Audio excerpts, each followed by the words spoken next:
지금 거실 풍경 한번 쓱 둘러보세요. 고요하죠? 아니, 적막하죠. 남편은 소파와 한 몸이 돼서 스마트폰 불빛에 얼굴을 파묻고 있고 방문 닫고 들어간 아이들은 불러도 대답이 없습니다. 마치 영혼은 다 빠져나가고 껍데기만 앉아있는 것 같지 않나요? 속에서 천불이 나실 겁니다. 내가 밥 해주는 기계인가? 이럴 거면 하숙비를 내라. 별의별 생각이 다 들면서 서러움이 복받치실 텐데요. 그런데 잠깐만요. 거기서 화내지 마세요. 지금 울컥해서 소리 지르면 당신만 손해입니다. 저 사람들한테 화내는 건 다리 부러진 환자한테 왜 못 뛰냐고 닥달하는 거랑 똑같거든요. 지금 저 사람들 당신을 무시하는 게 아닙니다. 그냥 뇌가 고장난 겁니다. 오늘 뇌과학으로 저 인간들 머릿속이 어떻게 망가졌는지, 그래서 왜 내 목소리가 안 들리는지 적나라하게 보여드리겠습니다. 이거 알고 나면 화나는 게 아니라 좀 불쌍해지실걸요? 오늘 하루 가족들 먹이겠다고 장 보고 요리하고 설거지까지 싹 해놓고 이제 좀 쉬려고 앉았는데 돌아오는 건 스마트폰만 쳐다보는 뒤통수뿐이죠. 말을 걸어도 못 들은 척. 2번 부르면 그제야 짜증 섞인 목소리로 왜? 그 순간 심장이 쿵 하고 내려앉으면서 내가 그렇게 매력이 없나? 말이 너무 많나? 별의별 자책을 다 하셨을 텐데요. 제발 이제 그만하세요. 당신 잘못 아닙니다. 당신이 지루한 사람이라서가 절대 아닙니다. 지금 남편과 아이들의 뇌는 정상적인 상태가 아니기 때문입니다. 의학적으로 말하면 일종의 감각마비 상태입니다. 이걸 이해하기 쉽게 비유 하나 들어드릴게요. 매일매일 캡사이신이 범벅된 불닭볶음면만 삼시 세끼 먹는 사람이 있다고 칩시다. 그 사람 혀가 어떻게 됐을까요? 완전히 마비됐겠죠. 그런 사람한테 슴슴하고 건강한 나물 반찬을 내밀면 뭐라고 할까요? 이게 무슨 맛이야? 아무 맛도 안 나잖아. 하고 뱉어버릴 겁니다. 그 나물이 맛없는 게 아니잖아요? 그 사람 혀가 망가진 거죠. 지금 당신 가족들의 뇌가 딱 그 짝입니다. 스마트폰에서 1초마다 터지는 쇼츠 영상, 화려한 불빛, 자극적인 소리, 이런 불닭볶음면 같은 강한 자극에 뇌가 절여져 버린 겁니다. 그러니 당신이 건네는 밥 먹었어? 오늘 별일 없었어? 같은 말들. 얼마나 따뜻하고 건강한 자극입니까? 하지만 이미 자극의 기준점이 하늘 꼭대기까지 올라가 버린 그들의 뇌는 당신의 그 목소리를 자극이 아니라 그냥 배경소음으로 처리해 버립니다. 일부러 안 듣는 게 아닙니다. 귀로 소리는 들어오는데 뇌까지 전달이 안 되는 겁니다. 뇌 입구에서 에이, 이건 싱거워. 패스. 하고 차단해 버리는 거죠. 그러니 남편이 당신 눈을 안 쳐다보는 건 당신이 싫어서가 아니라 그 사람 뇌가 현실 세계의 맛을 느끼는 미각을 잃어버렸기 때문입니다. 지금 당신 남편과 아이들은 도파민이라는 호르몬에 취해서 현실 감각이 마비된 환자들입니다. 그걸 모르고 우리는 그동안 내 말 좀 들어줘, 나 좀 봐줘 하면서 환자 붙들고 하소연을 했던 겁니다. 자, 이제 상황 파악이 좀 되시나요? 지금 거실에 앉아있는 저 사람들, 가족이 아니라 도파민 좀비들입니다. 남편이 자식이 당신보다 스마트폰을 더 좋아하는 것 같아서 자존심 상하시죠.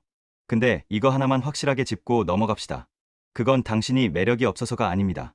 단지 당신은 가성비가 떨어지기 때문입니다. 뇌는 철저하게 이기적인 계산기입니다. 똑같은 쾌락을 얻는데 에너지가 얼마나 드는지를 0.1초 만에 계산하죠. 자, 내 입장에서 한번 계산해 볼까요? 남편이 스마트폰을 켭니다.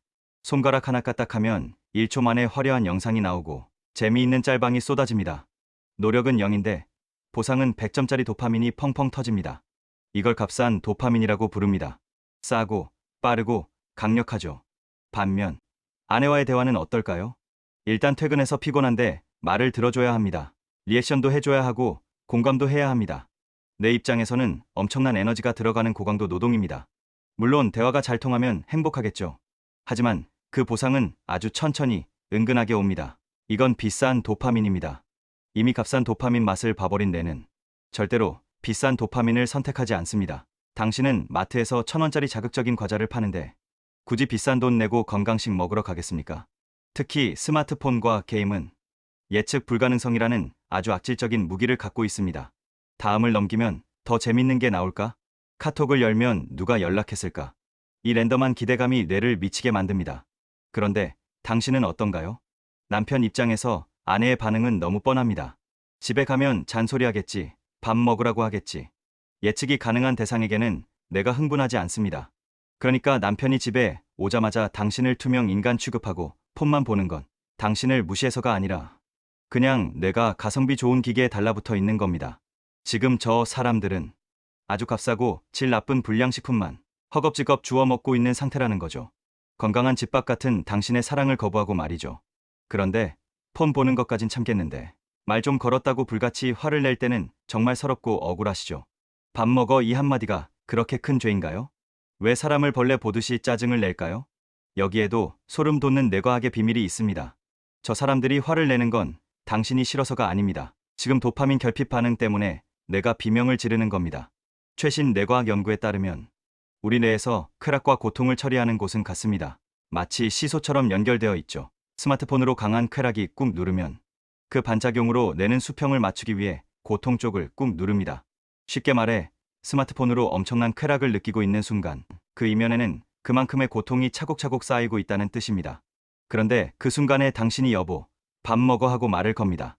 스마트폰이라는 쾌락 버튼을 뗐습니다. 그럼 어떻게 될까요? 억눌려 있던 고통이 순식간에 치고 올라옵니다. 갑자기 짜증이 확 솟구치고 불안하고 견딜 수 없는 기분이 드는 거죠. 이게 바로 강한 습관이 끊겼을 때 나타나는 뇌의 발작입니다. 그들이 왜 건드려? 하고 소리 지르는 건 엄마가 싫어가 아닙니다. 내 즐거움 돌려줘. 지금 내 뇌가 아파 죽겠어 라고 비명을 지르는 겁니다. 그러니 이제부터는 가족들이 짜증을 내면 상처받지 마세요. 그냥 이렇게 생각하세요. 뇌가 균형을 잃어서 지금 오작동하는구나. 기계가 고장나서 삐걱거리는구나.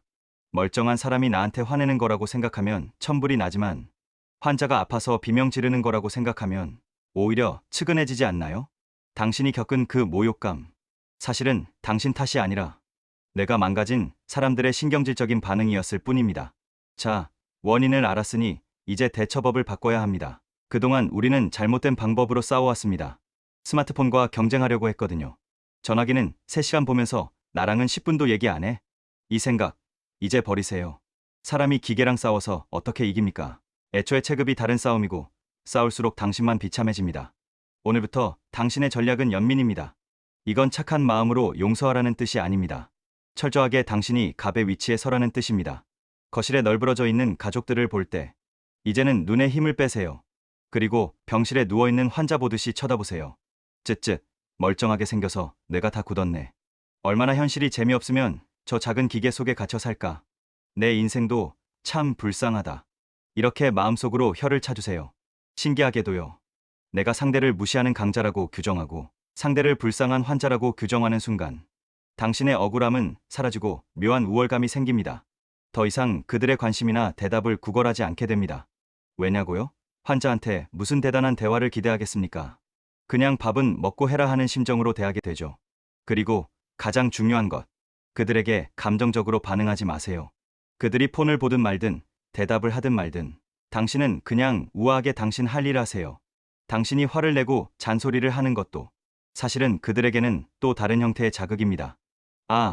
엄마가 또 반응하네? 하고 무의식 중에 학습합니다. 가장 무서운 건 침묵과 무관심입니다. 당신이 그들을 환자 취급하며 차갑게 식어버릴 때 그제야 그들은 뭔가 잘못되었다는 걸 본능적으로 감지합니다. 마지막으로 가장 중요한 처방전입니다.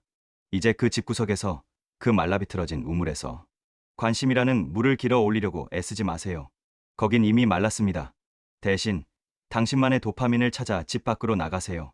혹시 가족들 밥 챙겨준다고, 남편 기다린다고 당신의 저녁 시간을 거실 소파에 묶어두진 않았나요?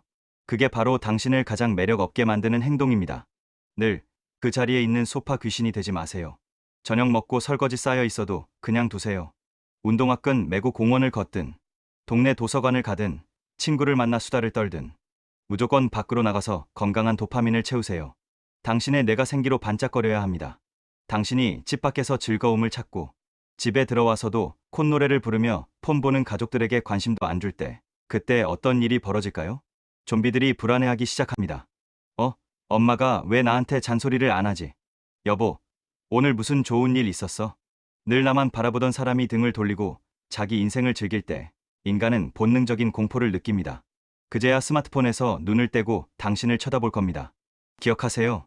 관계의 주도권은 더 아쉬운 사람이 쥐는 게 아니라 더 잘 즐기는 사람이 쥐는 겁니다.